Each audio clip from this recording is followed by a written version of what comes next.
നിങ്ങൾ ഒരു മരുഭൂപ്രദേശത്ത് ജീവിച്ചിരിക്കുന്ന ഒരു അനാഥനാണെന്ന് വെറുതെ ഒന്ന് സങ്കല്പിക്കുക. നിങ്ങൾക്ക് അധികാരമില്ല, പണമില്ല, നിങ്ങളെ സംരക്ഷിക്കാൻ നിങ്ങളുടെ പിതാവുമില്ല. നിങ്ങൾക്ക് അവിടെ സർവൈവ് ചെയ്യാൻ സാധിക്കുമോ? നിങ്ങൾ ജീവിക്കുന്നത് 6-ാം നൂറ്റാണ്ടിലാണെന്ന് കൂടി ഒന്ന് സങ്കല്പിച്ച് നോക്കുക. ആ കാലഘട്ടത്തിൽ ഇത്തരത്തിലുള്ള ഒരു കുട്ടി വളർന്നു വലുതാകുക എന്ന് പറയുന്നത് ശരിക്കും സങ്കല്പിക്കാൻ പോലും സാധിക്കുന്ന ഒരു കാര്യമായിരുന്നില്ല. എന്നാൽ ഒരു വ്യക്തിക്ക് സാധ്യമായി. ആ വ്യക്തിക്ക് സർവൈവ് ചെയ്യാൻ സാധിച്ചു എന്ന് മാത്രമല്ല, ലോകത്തിലെ ഏറ്റവും ശക്തനായിട്ടുള്ള ഒരു നേതാവായി വളരാൻ പോലും അദ്ദേഹത്തിന് സാധിച്ചു. ആ വ്യക്തി അക്ഷരാർത്ഥത്തിൽ തന്നെ ഈ ലോകത്തെ മാറ്റിയെഴുതി. ഇന്ന് ഈ കാലഘട്ടത്തിൽ പോലും നിങ്ങൾ നിങ്ങളുടെ പരിസരത്തേക്കൊന്ന് നോക്കുക. അദ്ദേഹം പറഞ്ഞ നിയമങ്ങൾ അതേപടി പാലിച്ചു പോകുന്ന അനേകം വ്യക്തികളെ നിങ്ങൾക്ക് കാണാം. ഒരുപക്ഷേ ഈ വീഡിയോ കാണുന്ന നിങ്ങൾ അത്തരത്തിലുള്ള നിയമങ്ങൾ പരിപാലിച്ചു പോകുന്ന ഒരു വ്യക്തിയായിരിക്കാം. ഈ വീഡിയോ ഒരു മിത്തോ മാജിക്കോ ഒന്നുമല്ല, ചരിത്രം മാത്രമാണ് ഞാൻ പറയുന്നത്. ഒന്നുമല്ലാതിരുന്ന ഒരു അനാഥനായ പയ്യൻ, ആ പയ്യൻ ലോകത്തിലെ തന്നെ ഏറ്റവും ശക്തനായിട്ടുള്ള ഒരു നേതാവായി മാറിയ ചരിത്രം. നമ്മുടെ കഥ ആരംഭിക്കുന്നത് 6-ാം നൂറ്റാണ്ടിലാണ്. കൃത്യമായി പറഞ്ഞാൽ 570 AD. സ്ഥലം മെക്ക. മെക്കയിലെ വളരെ തിരക്കേറിയിട്ടുള്ള ഒരു തെരുവ്. ആ സിറ്റിയുടെ ഒത്ത നടുവിലായി ഒരു കെട്ടിടമുണ്ട്, ഖാബ എന്ന് വിളിക്കുന്ന കെട്ടിടം. അതിൻ്റെ പരിസരത്ത് നമുക്കിപ്പോൾ ഒരുപാട് രൂപങ്ങൾ കാണാം, വിചിത്രമായിട്ടുള്ള രൂപങ്ങൾ. ചിലതൊക്കെ തടി കൊണ്ട് നിർമ്മിച്ചിട്ടുള്ള രൂപങ്ങളാണ്, ചിലതൊക്കെ കല്ലുകൊണ്ട് നിർമ്മിച്ചിട്ടുള്ള രൂപങ്ങളാണ്. ഏറ്റവും വികൃതമായിട്ടുള്ള രൂപത്തിനായിരിക്കും ഏറ്റവും കൂടുതൽ പണം കിട്ടുക. അതെ, പണം വാരി വിതറാനായി ലോകത്തിൻ്റെ പല കോണിൽ നിന്നും ആളുകൾ അവിടേക്ക് ഒഴുകിയെത്തി. മെക്കയുടെ വരുമാന മാർഗം തന്നെ ഇതാണ്. ധനികരായിട്ടുള്ള ആളുകൾ ഇത്തരത്തിലുള്ള വലിയ വലിയ സ്റ്റാച്യൂസ് കൊണ്ടുവെക്കും. ഓരോന്നും ഓരോരോ ദൈവങ്ങളാണ്.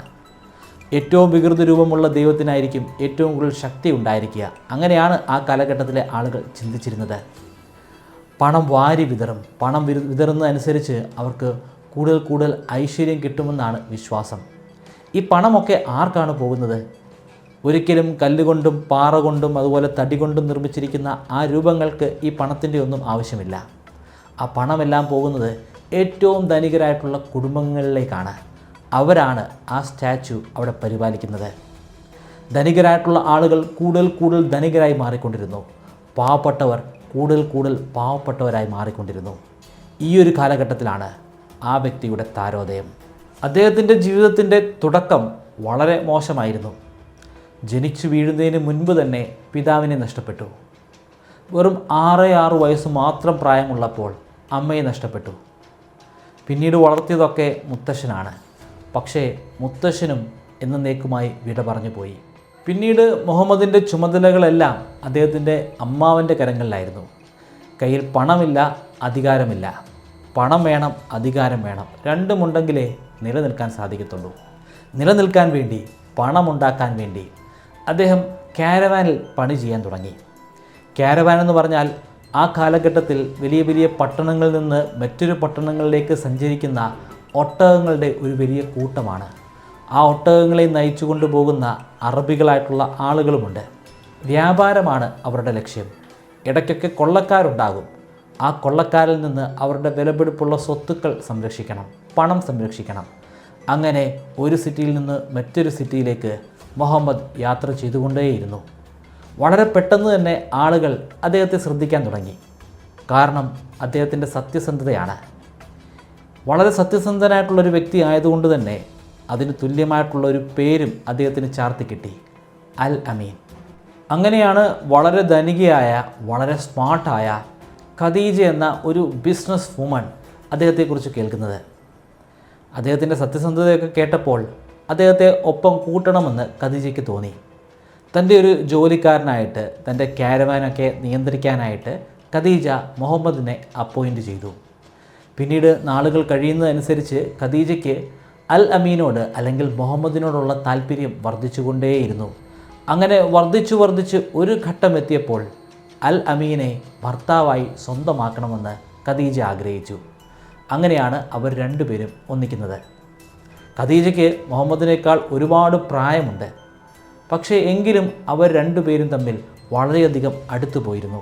മുഹമ്മദും ഖദീജയും ഒന്നിക്കുമ്പോൾ മുഹമ്മദിൻ്റെ പ്രായം 25-ഉം ഖദീജയുടെ പ്രായം 40-ഉമാണ്. ഇപ്പോൾ മുഹമ്മദിന് ആവശ്യത്തിലധികം പണമുണ്ട്, സ്വത്തുണ്ട്, സ്നേഹിക്കാൻ ഒരു ഭാര്യയുമുണ്ട്. പക്ഷേ അദ്ദേഹത്തിന് മനസ്സമാധാനത്തോടുകൂടി ജീവിക്കാൻ സാധിക്കുമായിരുന്നില്ല. കാരണം അന്നത്തെ സൊസൈറ്റി അങ്ങനെയാണ്. ധനികരായിട്ടുള്ള ഒരുപാട് ആളുകളുണ്ട്. അവർ നിരന്തരമായി പാവപ്പെട്ട ആളുകളെ ചൂഷണം ചെയ്തുകൊണ്ടേയിരുന്നു, അനാഥരെ വേട്ടയാടിയിരുന്നു. ഇത് ശരിക്കും മുഹമ്മദിനെ അലോസരപ്പെടുത്തി. കാലം പിന്നീട് കുറേ മുന്നോട്ട് പോയി. മുഹമ്മദിൻ്റെ പ്രായം 40-ആയി. തൻ്റെ ചുറ്റുപാട് നടക്കുന്ന അലോസരപ്പെടുത്തുന്ന കാര്യങ്ങളൊക്കെ കണ്ടു മടുത്ത് ഒടുവിൽ അദ്ദേഹം ആ സിറ്റി വിട്ട് അല്പം അകലെയുള്ള ഒരു ഗുഹയുടെ ഉള്ളിലേക്ക് പോയി. ഒരു മലയുടെ മുകളിലുള്ള ഒരു ഇരുണ്ട ഗുഹ. ആ ഇരുണ്ട ഗുഹയുടെ ഇരുട്ടിൻ്റെ ഉള്ളിൽ ഇരുന്നു കൊണ്ട് അദ്ദേഹം പാവങ്ങളെക്കുറിച്ച് തന്നെ ചിന്തിച്ചു. ഒടുവിൽ അദ്ദേഹത്തിനൊരു വെളിപാട് അല്ലെങ്കിൽ ഒരു ഐഡിയ ഉണ്ടായി. വളരെ റാഡിക്കലായിട്ടുള്ള ഒരു ഐഡിയ. ആ ഐഡിയയുമായി അദ്ദേഹം നേരെ അദ്ദേഹത്തിൻ്റെ ഭാര്യയായ ഖദീജയുടെ അടുത്തേക്കൂടി.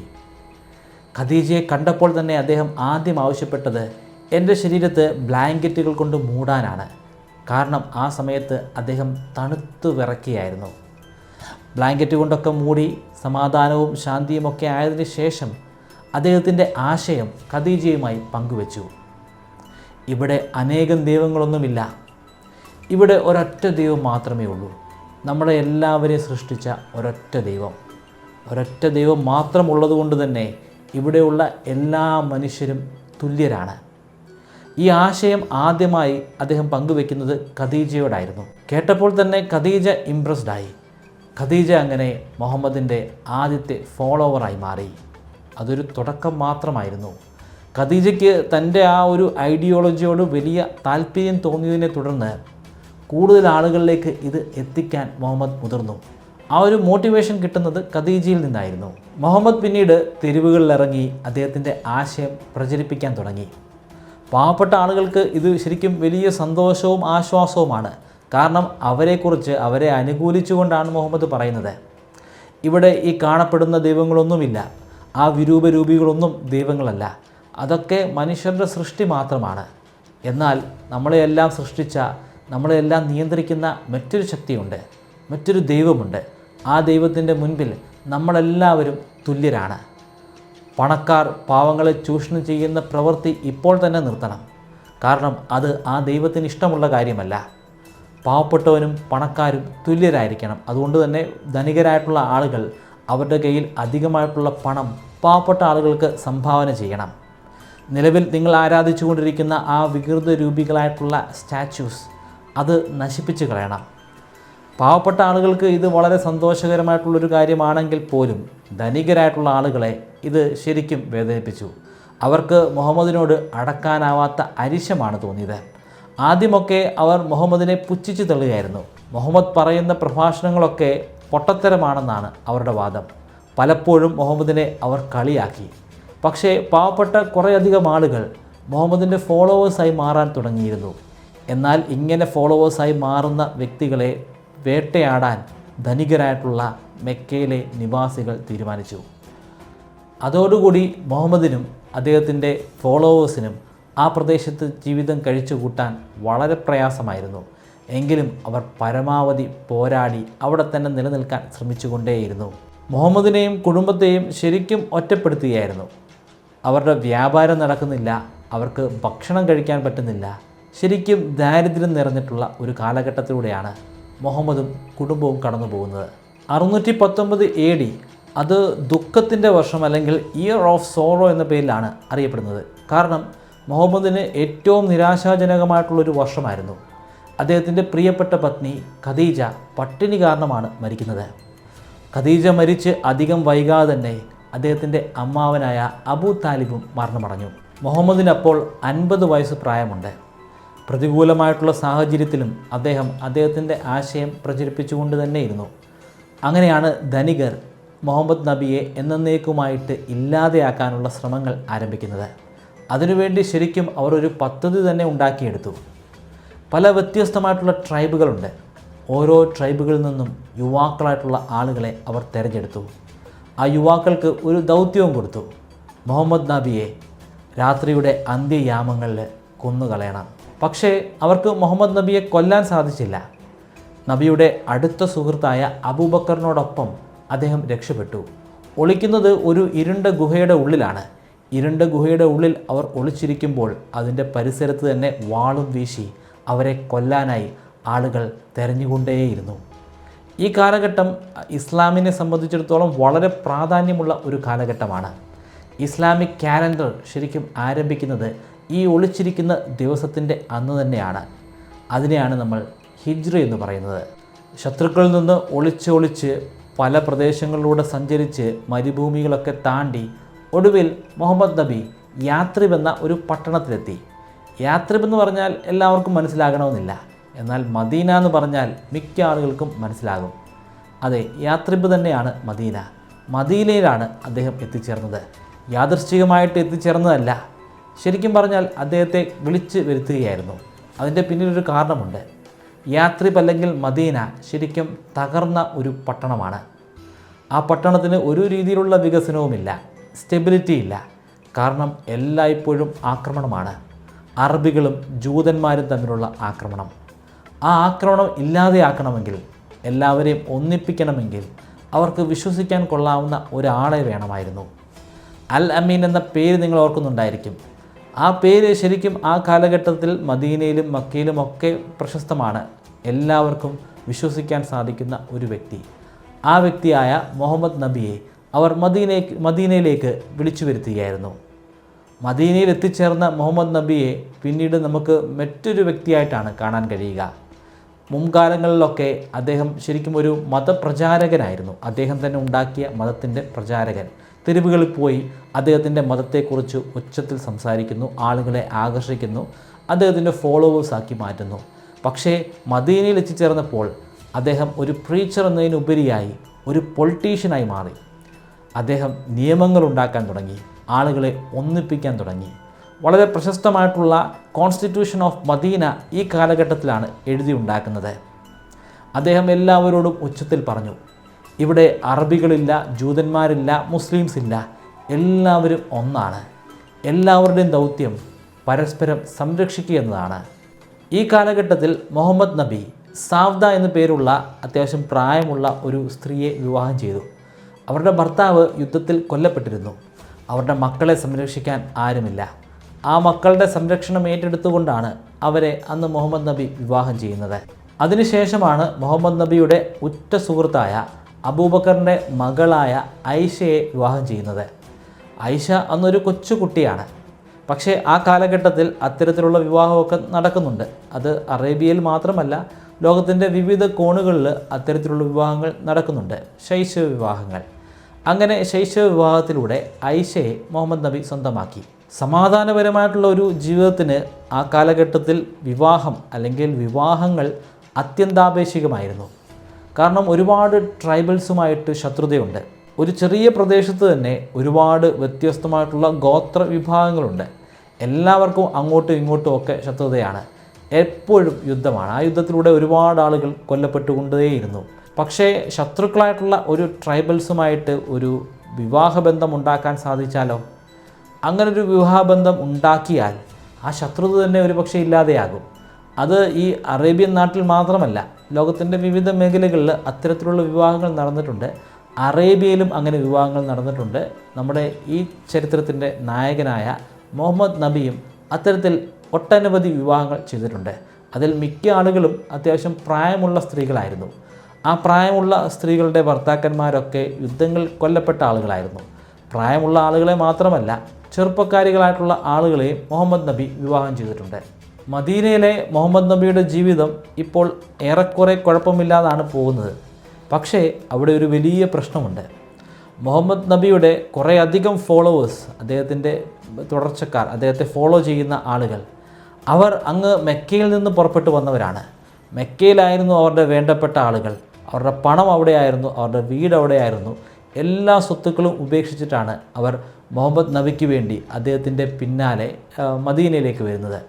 അതുകൊണ്ട് തന്നെ മദീനയിലെ അവരുടെ ജീവിതം വളരെയധികം പ്രയാസമാണ്. അവർക്ക് വീടില്ല, അവർക്ക് ജോലിയില്ല, പണമില്ല, ഭക്ഷണമില്ല, ശരിക്കും പട്ടിണിയാണ്.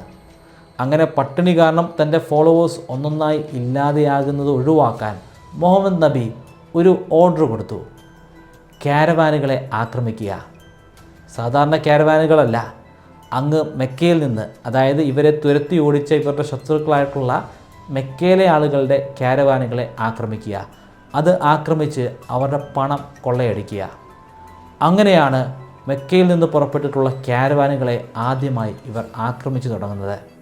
പണം കൈക്കലാക്കാൻ തുടങ്ങി. ശരിക്കും ഈ അടുത്ത കാലഘട്ടങ്ങളിലൊന്നും മെക്കയിലെ ക്യാരവാനുകളെ ആരും ആക്രമിച്ചിട്ടില്ല. കാരണം മെക്ക ആ കാലഘട്ടത്തിൽ ശക്തമായിട്ടുള്ള ഒരു സിറ്റിയാണ്. അവരുടെ ക്യാരവാനെ ആക്രമിക്കാൻ അധികം ആളുകൾക്കും സാധിക്കില്ല, അവർക്ക് ഭയമാണ്. പക്ഷേ മുഹമ്മദ് നബിയുടെ കൂട്ടർ ഇവരെ ആക്രമിച്ചു. ഇത് ശരിക്കും മെക്കയിലെ ധനികരായിട്ടുള്ള വ്യാപാരികളെ ചൊടിപ്പിച്ചു. അവർക്ക് ആക്രമിക്കണം, തങ്ങളുടെ പണമെല്ലാം അപഹരിച്ച ആളുകളെ ഇല്ലാതെയാക്കണം. അങ്ങനെയാണ് ഒരു വലിയ യുദ്ധം ആരംഭിക്കുന്നത്. ഈ യുദ്ധം നടക്കുന്നത് ബദർ എന്ന് പറയുന്ന ഒരു സ്ഥലത്താണ്. അതുകൊണ്ട് തന്നെ ഇത് ബദർ യുദ്ധം എന്ന പേരിൽ അറിയപ്പെടുന്നു. മെക്കയിൽ നിന്ന് വന്ന സൈന്യം അത് വലിയൊരു സൈന്യമായിരുന്നു. ഒരുപാട് ആളുകളുണ്ട്. പക്ഷേ മുഹമ്മദ് നബിയുടെ ഒപ്പമുള്ളത് വളരെ കുറച്ച് ആളുകൾ മാത്രം. ഈ യുദ്ധം നടക്കുന്ന മേഖലയിൽ ഒരു കിണറുണ്ട്. ആ കിണർ ആര് കൈക്കലാക്കുന്നോ, അല്ലെങ്കിൽ കിണർ നിൽക്കുന്ന ഭാഗത്ത് ആരാദ്യം എത്തുന്നോ, അവർ യുദ്ധത്തിൽ വിജയിക്കും. കാരണം ജലമില്ലാതെ ആ യുദ്ധത്തിൽ അധിക നേരം അവർക്ക് നിലനിൽക്കാൻ സാധിക്കില്ല. മരുഭൂപ്രദേശമാണല്ലോ, നല്ല ദാഹമായിരിക്കും. മുഹമ്മദ് നബി വളരെ മികച്ച ഒരു കമാൻഡറായിരുന്നു. അതുകൊണ്ട് തന്നെ യുദ്ധത്തിൻ്റെ ആദ്യ ഘട്ടങ്ങളിൽ തന്നെ അദ്ദേഹം ആ കിണറിനെ കുറിച്ച് ചിന്തിച്ചു. ആ കിണറിൻ്റെ നേരെയായിരുന്നു അദ്ദേഹത്തിൻ്റെ സഞ്ചാരം. അതായത് ശരിക്കും അദ്ദേഹം ശത്രുക്കളെ നേരിട്ട് ആക്രമിക്കാതെ ആദ്യം അദ്ദേഹം ചെയ്ത പ്രവൃത്തി ആ കിണറുള്ള പ്രദേശത്ത് എത്തിച്ചേരുക എന്നുള്ളതായിരുന്നു. അദ്ദേഹത്തിൻ്റെ ആർമി വളരെ ചെറിയൊരു ആർമി ആയതുകൊണ്ട് തന്നെ വളരെ പെട്ടെന്ന് ഇവർക്ക് യാത്ര ചെയ്ത് ആ കിണറുള്ള ഭാഗം കൈക്കലാക്കാൻ സാധിച്ചു. പിന്നീടുള്ള കാര്യം ഞാൻ പറയേണ്ടായല്ലോ.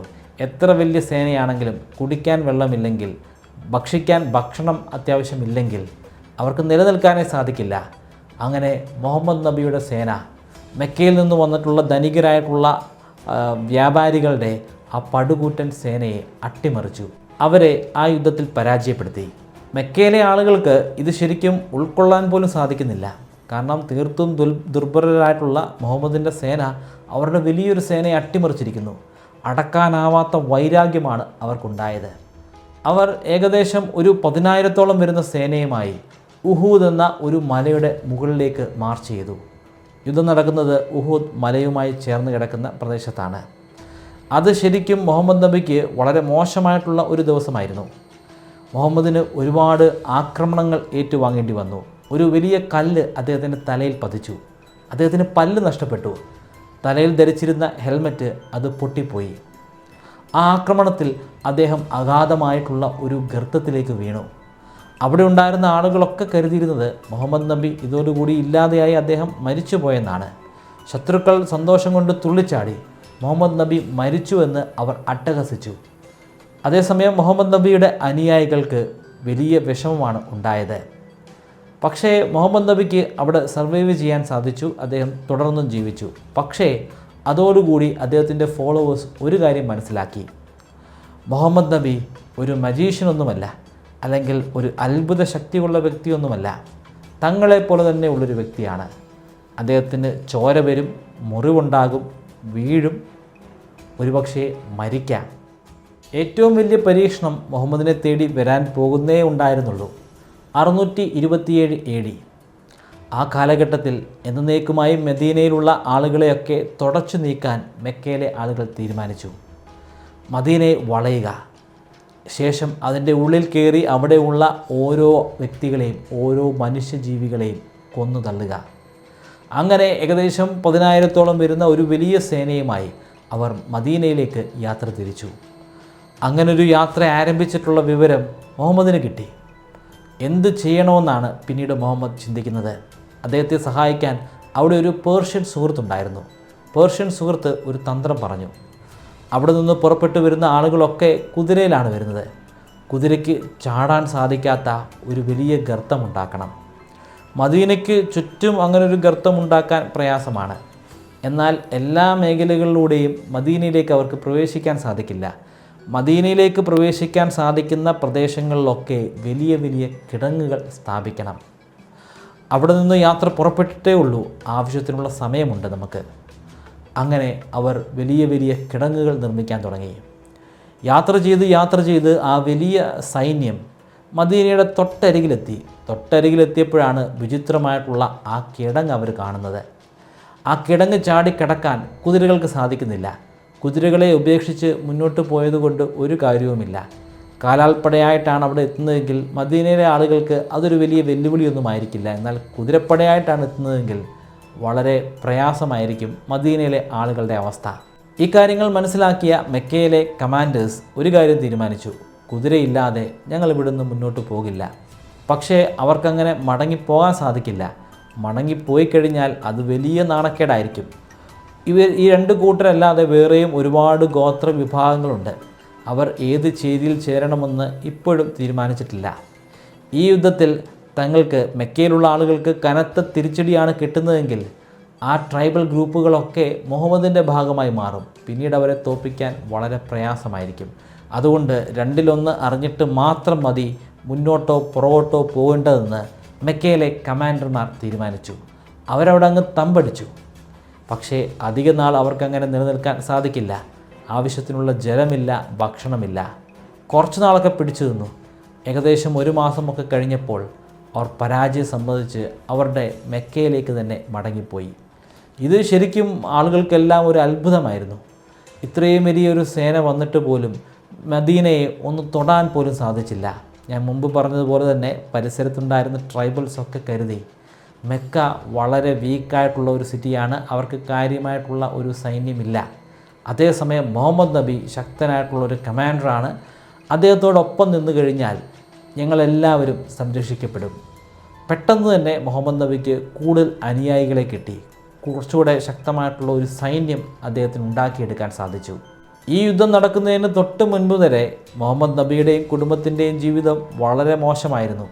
അവർ താമസിക്കുന്നത് ചെളി കൊണ്ടുണ്ടാക്കിയിട്ടുള്ള ഒരു ചെറിയ കുടിലാണ്. ആവശ്യത്തിനുള്ള ഭക്ഷണമില്ല. മിക്ക ദിവസവും പട്ടിണിയാണ്.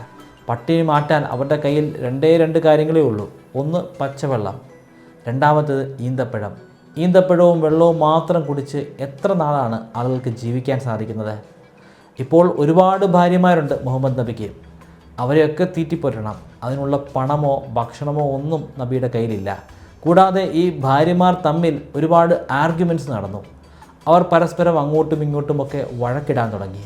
മുഹമ്മദ് നബിക്കാണെങ്കിൽ ഒരുപാട് ജോലികളുണ്ട്. മുമ്പത്തെ പോലെ ഒരു പ്രീച്ചർ അല്ലെങ്കിൽ ഒരു മതപ്രഭാഷകൻ മാത്രമല്ല, അതിനുപരിയായി ഒരു പൊളിറ്റീഷ്യനാണ്, ഒരു ജഡ്ജാണ്. എല്ലായ്പ്പോഴും തിരക്കാണ്. ഇടയ്ക്കൊക്കെ യുദ്ധങ്ങൾ നടക്കുന്നുണ്ട്. അതിനിടയിലാണ് ഭാര്യമാർ തമ്മിലുള്ള വഴക്ക്. പക്ഷേ ആ കിടങ്ങുണ്ടാക്കിയിട്ടുള്ള യുദ്ധം കഴിഞ്ഞതോടുകൂടി മുഹമ്മദ് നബിയുടെ തലവര തന്നെ മാറി. ചുറ്റുപാടുമുണ്ടായിരുന്ന അനവധി ട്രൈബൽസ് മുഹമ്മദ് നബിയുടെ ഭാഗമായി മാറി.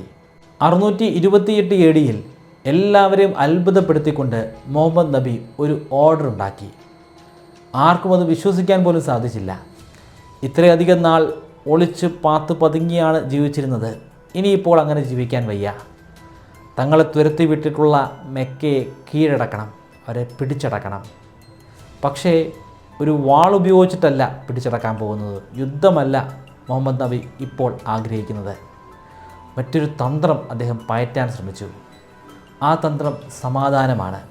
ഒരു സമാധാന കരാറുണ്ടാക്കാൻ അദ്ദേഹം തീരുമാനിച്ചു. ആ കരാർ അങ്ങ് മെക്കയിലേക്ക് അയച്ചു കൊടുക്കുകയും ചെയ്തു. പക്ഷേ ആ കരാറൊന്ന് വായിച്ചു നോക്കിക്കഴിഞ്ഞാൽ എല്ലാവർക്കും ബോധ്യമാകും, ഇതുകൊണ്ട് മുസ്ലിംസിന് കാര്യമായിട്ടുള്ള പ്രയോജനമൊന്നുമില്ല. പക്ഷേ മെക്കയിലുള്ള ധനികരായിട്ടുള്ള ആളുകൾക്ക് നല്ല പ്രയോജനമുണ്ട് താനും. മുഹമ്മദ് നബിയുടെ ഒപ്പമുണ്ടായിരുന്ന ഫോളോവേഴ്സിന് പോലും ഇത് വിശ്വസിക്കാൻ സാധിച്ചില്ല. മുഹമ്മദ് നബി എന്തിനാണ് ശരിക്കും ഇത്തരത്തിലുള്ള ഒരു തീരുമാനമെടുത്തത്? അതിൻ്റെ ഉള്ളിൽ, ആ തീരുമാനത്തിൻ്റെ ഉള്ളിൽ ഒരു കുശാഗ്ര ബുദ്ധി കൂടി ഉണ്ടായിരുന്നു, അല്ലെങ്കിൽ മൂർച്ചയേറിയിട്ടുള്ള ഒരു തന്ത്രം കൂടി ഉണ്ടായിരുന്നു. ഈ ഒരു ഓർഡർ മെക്കയിലെ നിവാസികൾ ഉറപ്പായിട്ട് സ്വീകരിക്കും. കാരണം അവർക്കാണല്ലോ നേട്ടം. അങ്ങനെയാണെങ്കിൽ അടുത്ത 10 വർഷക്കാലം ഇവിടെ യുദ്ധമൊന്നും ഉണ്ടാകില്ല. യുദ്ധമൊന്നും ഉണ്ടായില്ലെങ്കിൽ അത് മുഹമ്മദ് നബിക്ക് ഒരു മികച്ച അവസരമാണ്. അദ്ദേഹത്തിൻ്റെ മതത്തെ പ്രചരിപ്പിക്കാനുള്ള അവസരം. യുദ്ധമില്ലല്ലോ. യുദ്ധമില്ലാത്ത അവസ്ഥയിൽ അങ്ങനെ മതത്തെ പ്രചരിപ്പിച്ചു കഴിഞ്ഞാൽ ആളുകൾ കൂടുതലായി മുഹമ്മദ് നബിയുടെ ഫോളോവേഴ്സായിട്ട് മാറും. കൂടാതെ യുദ്ധം ആളുകൾ ഒട്ടും ആഗ്രഹിക്കുന്നില്ല. ആ യുദ്ധമില്ലാതെയാക്കിയ വ്യക്തി പറയുന്നത് കേൾക്കാൻ ആളുകൾ ചെവി കോർക്കും. അത് സത്യമായിട്ട് തന്നെ മാറി. ഏതാനും ചില മാസങ്ങൾ കൊണ്ട് തന്നെ ആയിരക്കണക്കിന് ഫോളോവേഴ്സിനെയാണ് പുതുതായി ഉണ്ടാക്കിയെടുക്കാൻ സാധിച്ചത്. മെക്കയേക്കാൾ കൂടുതൽ ശക്തമായിട്ടുള്ള ഒരു ആർമിയായി മുഹമ്മദ് നബിയുടെ ആർമി പതിയെ പതിയെ വളരാൻ തുടങ്ങി. പക്ഷേ രണ്ട് കൂട്ടരും രണ്ട് സ്ഥലങ്ങളിൽ തന്നെയാണ്. മെക്ക നിവാസികൾ മെക്കയിൽ തന്നെയാണ്, മുഹമ്മദ് നബി മദീനയിലുമാണുള്ളത്. പക്ഷേ മെക്കയിലെ നിവാസികൾക്ക് എന്നും അങ്ങനെ സമാധാനപരമായിട്ട് മുന്നോട്ട് പോകാൻ സാധിക്കില്ല. കാരണം മദീനയിലെ മുഹമ്മദ് നബി ദിനംപ്രതി ഇപ്പോൾ കുറച്ചുകൂടെ സ്റ്റേബിളായിക്കൊണ്ടിരിക്കുകയാണ്, കുറച്ചുകൂടെ വലിയ സൈന്യമായി മാറിക്കൊണ്ടിരിക്കുകയാണ്. അത് അങ്ങനെ അനുവദിച്ചുകൂടാ. അങ്ങനെ 2 വർഷങ്ങൾക്ക് ശേഷം മെക്കയിലെ നിവാസികൾ വീണ്ടും സമാധാനമെല്ലാം അവസാനിപ്പിച്ച് യുദ്ധമുഖത്തേക്കിറങ്ങി. മക്കയിലെ നിവാസികൾ സമാധാന കരാറൊക്കെ അവസാനിപ്പിച്ചതോടുകൂടി മുഹമ്മദ് നബി 10,000-ഓളം വരുന്ന ഒരു വലിയ സേനയുമായി മക്കയിലേക്ക് പുറപ്പെട്ടു. ഇനി സമാധാനമല്ല, ഇനി ശരിക്കുമുള്ള യുദ്ധം തന്നെ നടക്കണം. ആ 2 വർഷം കൊണ്ട് അദ്ദേഹത്തിന് 10,000-ഓളം വരുന്ന ഒരു വലിയ സൈന്യത്തെ ഉണ്ടാക്കാൻ സാധിച്ചു. ഈ കാലഘട്ടത്തിൽ 10,000 സൈന്യം എന്ന് പറയുന്നത് അത്ര വലിയ ഒരു സംഖ്യയൊന്നും അല്ലെങ്കിൽ പോലും ആ കാലഘട്ടത്തിൽ 10,000 ഒരു വലിയ സംഖ്യ തന്നെയാണ്. കാരണം ജനസംഖ്യ അന്ന് വളരെ കുറവാണല്ലോ. പിന്നെ ആളുകൾക്ക് അധികം ആയുർദൈർഘ്യവുമില്ല. ഈ വലിയ സേന വരുന്നത് കണ്ടപ്പോൾ ശരിക്കും മെക്കയിലുള്ള ആളുകൾ കിടുകിടാന്ന് വിറച്ചുപോയി. ആ സേനയെ തങ്ങൾക്കൊരിക്കലും തോൽപ്പിക്കാൻ സാധിക്കില്ലെന്ന് അവർക്ക് വ്യക്തമായിരുന്നു. അതോടുകൂടി അവർ സറണ്ടർ ചെയ്യാൻ തീരുമാനിച്ചു. എല്ലാവരും കരുതുന്നത് ഈ സറണ്ടർ ചെയ്യുന്ന വ്യക്തികളെയെല്ലാം മുഹമ്മദ് നബി ഒരു കാരുണ്യവുമില്ലാതെ കൊന്നു തള്ളുമെന്നാണ്. അതാണ് ആ കാലഘട്ടത്തിലെ രീതി. പിന്നെ അടക്കാനാവാത്ത വൈരാഗ്യമുണ്ട്. കാരണം മുഹമ്മദ് നബിക്ക് തൻ്റെ ജന്മനാടൊക്കെ ഉപേക്ഷിച്ച് ഒളിച്ചോടേണ്ടി വന്നത് ഈ പറയപ്പെടുന്ന ആളുകൾ കാരണമാണല്ലോ. അതുകൊണ്ട് തന്നെ എല്ലാവരെയും തലയറുത്ത് കൊല്ലുമെന്നൊക്കെയാണ് ചിന്തിക്കുന്നത്. പക്ഷേ അതൊന്നും ഉണ്ടായില്ല. മുഹമ്മദ് നബി പറഞ്ഞു, നിങ്ങൾക്കെല്ലാവർക്കും പോകാം, നിങ്ങളെ ആരും ഒന്നും ചെയ്യാൻ പോകുന്നില്ല, നിങ്ങളെല്ലാവരും സ്വതന്ത്രരാണ്. അറേബ്യയിലെ ഏറ്റവും ശക്തനായിട്ടുള്ള നേതാവായി മുഹമ്മദ് നബി മാറി. മെക്കയിലെ മാസ്റ്റർ ഇപ്പോൾ മറ്റാരുമല്ല, മുഹമ്മദ് നബി മാത്രമാണ്. ആ അധികാരം കിട്ടിയപ്പോൾ അദ്ദേഹം ആദ്യം ചെയ്തത് എന്താണെന്നറിയാമോ? അദ്ദേഹം ഒരു വലിയ വടിയുമായി ആ കാബയിലേക്ക് പോയി. അവിടെ ഉണ്ടായിരുന്ന വികൃത രൂപികളായിട്ടുള്ള സ്റ്റാച്യൂസിനെയെല്ലാം അദ്ദേഹം ഒരു കാരുണ്യവുമില്ലാതെ നശിപ്പിച്ച് കളഞ്ഞു. അതെല്ലാം പൊട്ടിച്ച് കളഞ്ഞു. കാരണം അതിനെ ഒന്നും ആരാധിക്കേണ്ട ആവശ്യമില്ല, അതൊന്നും ദൈവമല്ല. ആ ദൈവം വേറെയാണ്. നമ്മളെ എല്ലാവരും സൃഷ്ടിച്ച ദൈവം മറ്റൊന്നാണെന്ന് മുഹമ്മദ് നബി ഉച്ചത്തിൽ പറഞ്ഞു. ആളുകൾ അതെല്ലാം ഫോളോ ചെയ്യാനാണ് ശ്രമിച്ചത്. കാരണം ഇപ്പോൾ മദീനയും മക്കയും ഒക്കെ മുഹമ്മദ് നബിയുടെ അധീനതയിലാണ്. കാര്യങ്ങൾ ഇങ്ങനെയൊക്കെയാണ് പോകുന്നതെങ്കിലും മുഹമ്മദ് നബിയുടെ പേഴ്സണലായിട്ടുള്ള ലൈഫ് വളരെ മോശമായിട്ടുള്ളൊരവസ്ഥയിലായിരുന്നു അന്ന് പോയിക്കൊണ്ടിരുന്നത്. അദ്ദേഹത്തിന് ഒരു ഈജിപ്ഷ്യൻ യുവതി ഉണ്ടായിരുന്നു, മറിയ. ആ മറിയയിൽ അദ്ദേഹത്തിനൊരു ആൺകുട്ടി ഉണ്ടായി, ഇബ്രാഹിം. ആ ഇബ്രാഹിമിനോട് അടക്കാനാവാത്തത്ര സ്നേഹമാണ് മുഹമ്മദ് നബിക്കുള്ളത്. പക്ഷേ വളരെ ചെറിയ പ്രായത്തിൽ തന്നെ ഇബ്രാഹിം മരണമടഞ്ഞു. മുഹമ്മദ് നബിക്ക് അത് സഹിക്കാൻ സാധിക്കുമായിരുന്നില്ല. അദ്ദേഹം ഒച്ചത്തിൽ വാവിട്ട് കരഞ്ഞു. ഏതാണ്ട് ആ കാലഘട്ടത്തിൽ തന്നെ അറേബ്യൻ മേഖലകളിൽ ഒരു സൂര്യഗ്രഹണവും ഉണ്ടായി. അപ്പോൾ ആളുകളെല്ലാം പറഞ്ഞു, നോക്ക്, സൂര്യനും ചന്ദ്രനും പോലും ഇബ്രാഹിമിൻ്റെ വിയോഗത്തിൽ കരയുന്നു, അവരെല്ലാം വിഷമത്തിലാണ്. പക്ഷേ അതിനെയെല്ലാം മുഹമ്മദ് നബി തടഞ്ഞു.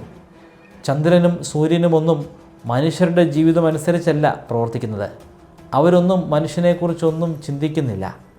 ഇവിടെ ആര് മരിച്ചാലും ആര് ജനിച്ചാലും ചന്ദ്രനും സൂര്യനും ഒരു കുഴപ്പവുമില്ല. അതിനെ ഇതുമായിട്ട് ഒരു രീതിയിലും താരതമ്യപ്പെടുത്തരുത്.